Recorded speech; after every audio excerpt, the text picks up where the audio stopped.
हरे भरे जंगल में जहां सूरज की किरणें पत्तों के बीच से छनकर आती थी, बड़े और घने पेड़ पर प्यारी नाम की चिड़िया रहती थी। प्यारी चिड़िया छोटी सी, सुंदर और बेहद चतुर थी। उसका घोंसला उस पेड़ की सबसे ऊंची शाखा पर था।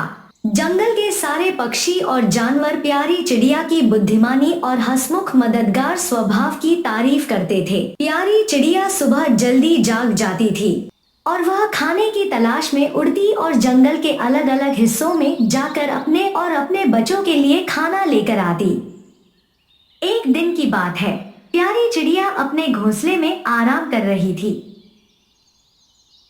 उसने सुबह जल्दी उठकर अपने लिए खाने का इंतजाम कर लिया था।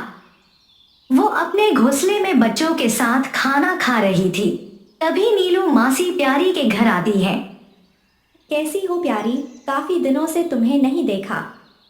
कुछ ज्यादा अनाज आ गया है क्या तुम्हारे पास, या डाइटिंग कर रही हो?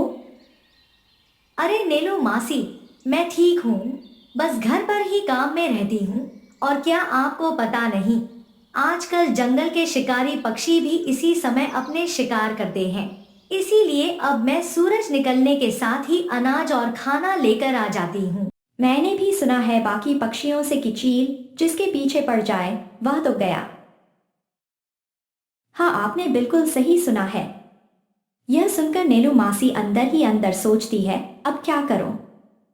फिर वह प्यारी चिड़िया से कहती है, सुनो प्यारी, क्या तुम्हारे पास कुछ खाना बचा है तो मुझे दे दो, मैं तुम्हें कल वापस कर दूंगी। अरे मासी, इसमें वापस लौटाने की बात कहाँ से आ गई? तुम्हारा शुक्रिया। मैं तो डर गई थी कि कहीं मैं ही शिकारी पक्षी का खाना ना बन जाऊं। अरे मासी, शिकारी के डर से उड़ना तो बंद नहीं कर सकते। हाँ हाँ, तुमने बिल्कुल सही कहा, पर क्या करूं, मुझसे तेज उड़ा नहीं जाता। तो थोड़ा कम खाओ, डाइटिंग करो, डाइटिंग। इसी तरह गप्पे लगाकर नीलू मासी अपने घर चली जाती हैं और सूरज भी आसमान में पूरी तरह निकल आता है। प्यारी अपनी सुरीली आवाज में गाना गाकर दिन बिता रही थी। तभी आसमान में एक बड़ा और शक्तिशाली बाज मंडराने लगा। बाज भूखा था और शिकार की तलाश में उड़ रहा था। अरे आज तो काफी भूख लग रही है, जल्दी से कोई शिकार मिल जाए तो मजा आ जाए। उसकी नजर प्यारी चिड़िया पर पड़ी जो पेड़ की ऊंची शाखा पर बैठी थी। यह छोटी सी चिड़िया मेरे लिए एकदम आसान सा शिकार है। इसे पकड़ने में नहीं देर लगेगी, नहीं मेहनत। इसे पकड़कर मेरी भूख फिलहाल तो मिट जाएगी। बाज ने पंख फैलाए और धीरे धीरे प्यारी चिड़िया की तरफ से बढ़ने लगा। लेकिन प्यारी चिड़िया की नजर भी तेज थी। उसने बाज को दूर से ही देख लिया और समझ गई कि वह उसे शिकार बनाने के लिए आ रहा है।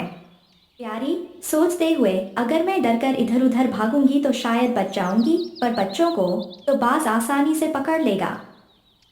मुझे अपनी बुद्धि का इस्तेमाल करना होगा। जब बाज पेड़ के करीब आया तो प्यारी चिड़िया ने मीठी और शांत आवाज में कहा, शक्तिशाली बाज, आप जैसे बड़े और ताकतवर शिकारी का स्वागत है। लेकिन क्या आप मुझ जैसी छोटी और कमजोर चिड़िया का शिकार करेंगे? बाकी शिकारी पक्षी क्या कहेंगे? बाज अब छोटी चिड़िया और बच्चों का शिकार करने लगा। बाज ने अपनी गरजती आवाज में कहा, हाँ, क्यों नहीं। मैं भूखा हूं और तुम्हें खाने से मेरी भूख मिट जाएगी। और किसमें इतनी हिम्मत है जो मेरे बारे में बुरा भला कहे? प्यारी मुस्कुराते हुए, आप तो इतने बड़े और तेज हैं। पूरा जंगल आपकी ताकत की तारीफ करता है, लेकिन क्या आप वाकई इतने तेज हैं? बाज ने गर्व से कहा, मैं दुनिया का सबसे तेज शिकारी हूं, कोई भी मुझसे बच नहीं सकता। प्यारी चिड़िया ने चालाकी से कहा, अगर आप इतने तेज हैं तो मैं आपको एक चुनौती देना चाहती हूँ। बाज ने पूछा, कैसी चुनौती? अगर आप इन पेड़ों के पीछे वाले जंगल तक जाकर वापस आ सकते हैं इससे पहले कि मैं 10 तक गिनती करूं तो मैं खुद आपके सामने आ जाऊंगी। आप मुझे आसानी से पकड़ सकते हैं। ठीक है, अगर मैं 10 से पहले आ गया तो मैं आज तेरा नाश्ता करूंगा, और अगर मुझसे भागने की कोशिश की तो मैं तुम्हारे साथ साथ बच्चों को भी पकड़ लूंगा। प्यारी, अरे नहीं नहीं बाज जी, मेरी इतनी हिम्मत नहीं है। ठीक है, तुम गिनती शुरू करो। जैसे ही बाज पेड़ों के पीछे की ओर उड़ गया, उसने अपनी पूरी तेजी दिखाई। बाज इतनी तेज उड़ान भर रहा था कि वह ध्यान नहीं दे सका और एक बड़ी शाखा से टकरा गया। उसकी तेज रफ्तार के कारण वह शाखाओं के बीच बुरी तरह फंस गया। अरे, ये क्या हुआ? मैं इस चिड़िया को सबक सिखाने आया था और खुद ही फंस गया। कोई मेरी मदद करे। प्यारी चिड़िया, जो पास ही छुपकर देख रही थी, बाज की हालत पर मुस्कुराई, लेकिन उसकी हंसी में दया की भावना भी थी। वह उड़कर बाज के पास गई और कहा, तो शक्तिशाली बाज, लगता है कि आप अब मुश्किल में हैं। क्या हुआ आपकी तेज रफ्तार का? हाँ, मैं मानता हूं, लेकिन अब मैं मुसीबत में हूं। मेरी मदद करो। प्यारी चिड़िया ने चालाकी से कहा, अगर मैं तुम्हारी मदद करूं तो बदले में मुझे एक वादा चाहिए। क्या वादा? बोलो, मैं कुछ भी करने को तैयार हूं। प्यारी चिड़िया ने गंभीर स्वर में कहा, तुम जंगल के सबसे ताकतवर शिकारी हो, लेकिन तुम हमेशा कमजोर पक्षियों और छोटे जानवरों को शिकार बनाते हो। यह ठीक नहीं है। अगर मैं तुम्हें इन शाखाओं से बचाऊं तो तुम्हें वादा करना होगा कि अब से तुम केवल प्राकृतिक रूप से मरे हुए पक्षी और जानवर खाओगे। किसी को भी अपनी ताकत से नुकसान नहीं पहुंचाओगे। ठीक है, मैं वादा करता हूं।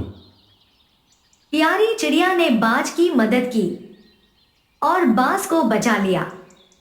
बाज को यह देखकर एहसास हुआ कि जंगल में दोस्ती और सहयोग का कितना महत्व है। बाज ने आभार व्यक्त करते हुए कहा, प्यारी चिड़िया, तुमने मुझे बचाकर बहुत बड़ा एहसान किया है।